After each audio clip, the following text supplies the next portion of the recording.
至少你可以知道是说他们家 DJI 的产品相容性很高。对，它可以4秒之外吗？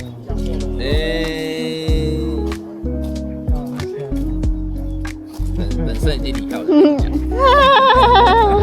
我有点害怕。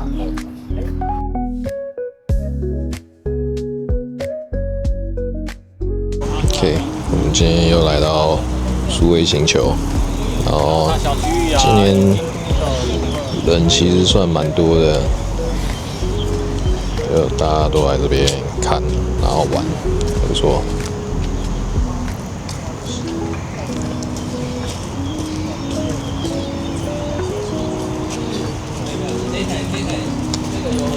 因为以前那个有荧幕的，它是没有，那这个的话有耳朵的都是欧式，那没有你要过去看啊。对。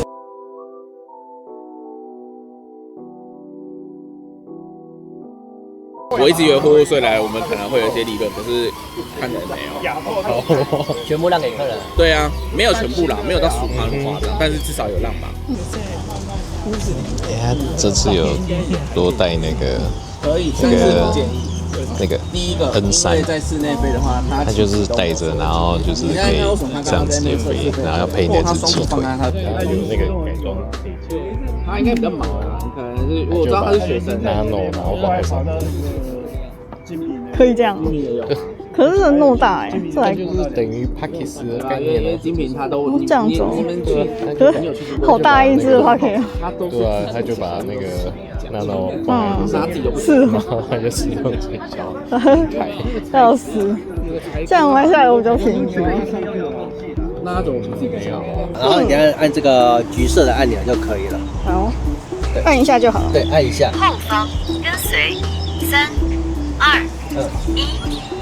现在的话就是基本的跟随，如果你要手势的话，就对它比5这样子，然后就可以去控制你的上下左右。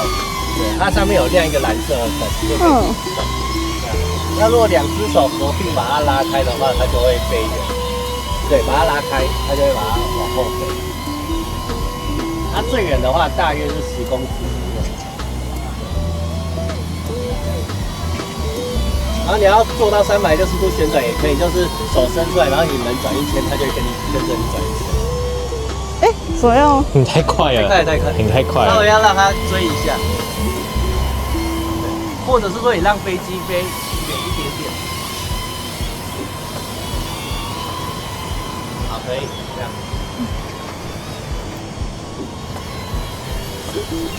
太快了，你要这样子。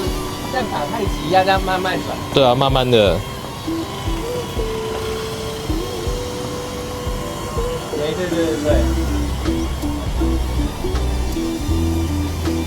然后你再往上拉，它就会往上飞。然后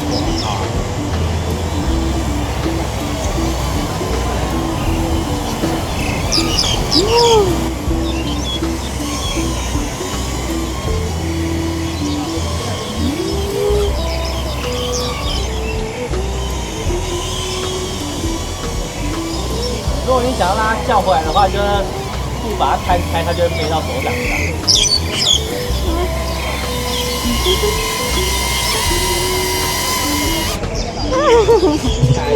好个自由。对。我先拍照好了，如果你后面要试的，试一下。好啊 OK， 谢谢。谢谢。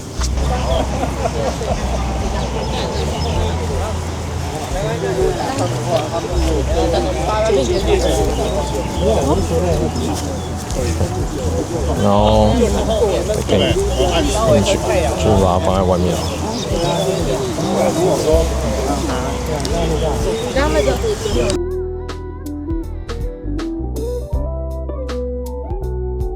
你没拍你自己啊？有啊，你这样就拍到我了。哎，真的。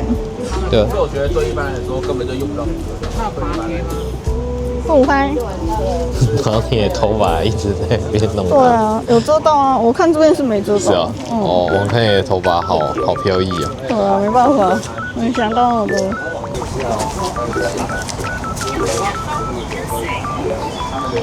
还好，现在蛮亮的，应该是不会中到。不会。好，这样子。然后你按一下那个橘色。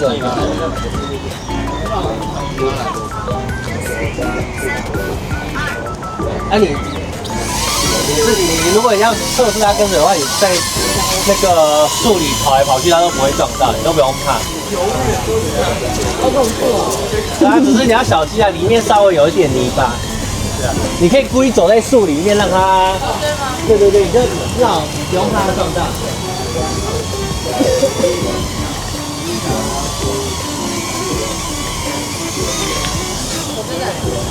没关系，你就是让它绕，它都躲得开。你往往那边好了。那你走到那个树也可以，你往那个树那边。它会撞到树去吧？还好啊，它会躲，它会躲。可以绕一圈，我刚才有试过，不用。里面吗？对对对，我看它照看，很感觉了。会不会比较暗？不会不会。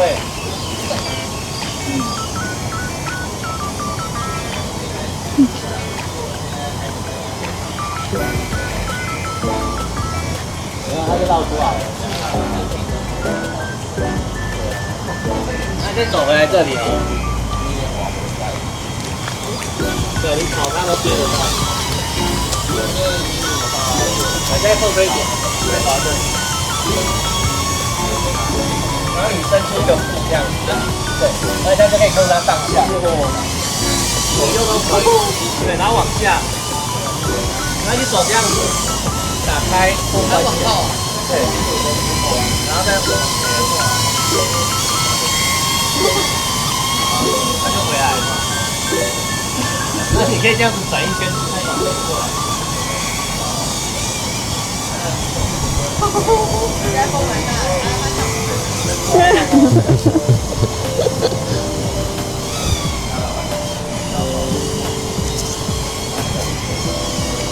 然后你手这样弹出来，它就回来了。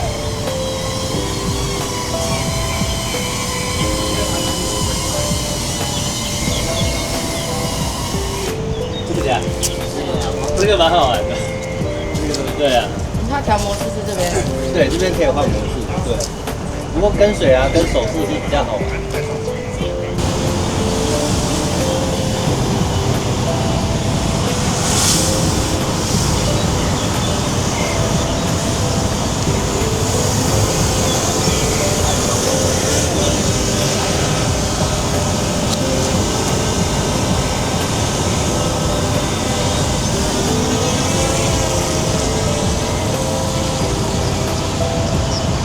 好快哦！比刚刚才大。但没有啊，因为刚。超快模式。这种风它是来的。看不到。你再看不太到哦。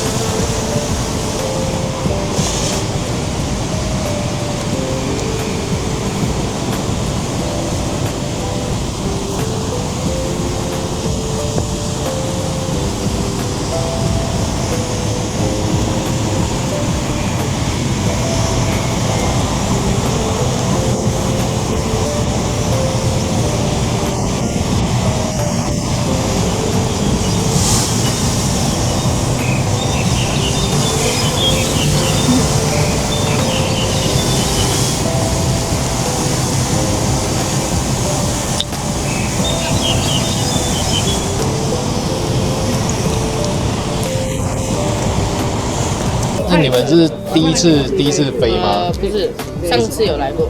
那你上次有玩多久？上次是12点到3点，很久之前。很久之前。对对对。那你觉得这次飞起来有比上次好玩吗？有。那你比较喜欢哪个？现在是坐上多多。就是多一些这台一些技术，因为它可以自己手控吗？还是就是可以手控？刚我飞都，我刚好飞这台，在超厉害的。刚那个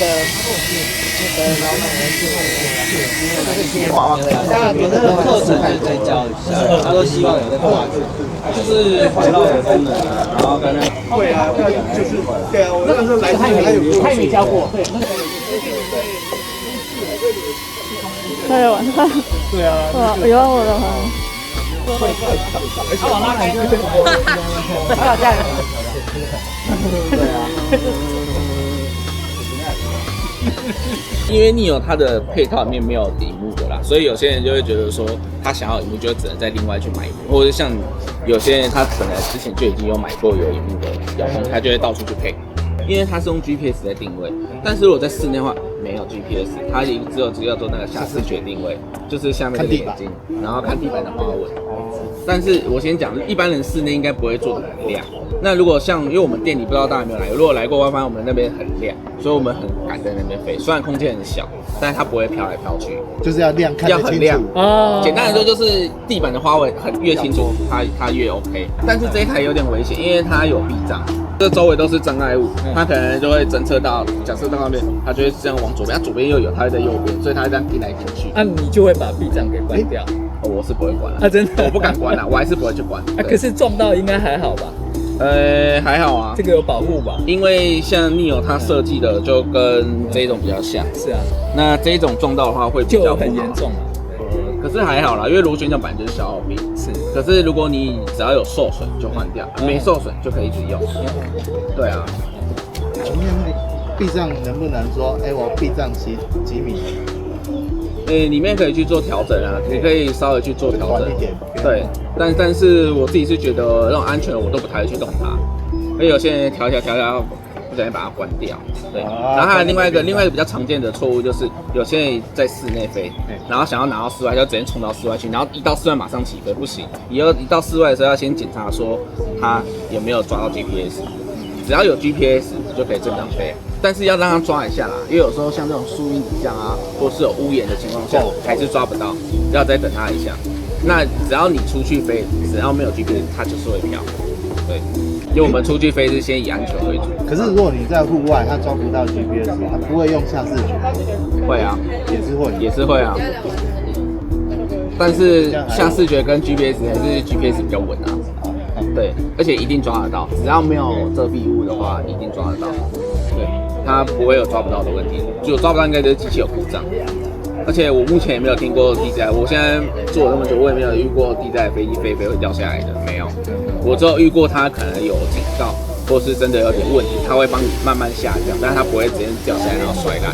然后这次运动相机的部分有一个货物税的问题，不知道大家有没有看到的降价？降税啊？对 ，DJI 的产品都有降价，因为他们有一个10%的那个货物税关税，以前是会被政府抽，现在他那个拿掉了，有做一个永久的促销。他们家还不错，是他们会让利给消费者，但是我们利润是没有变高的，是消费的售价变便宜。所以现在想入手的话，也是像那个 Pocket 3，我还在不见。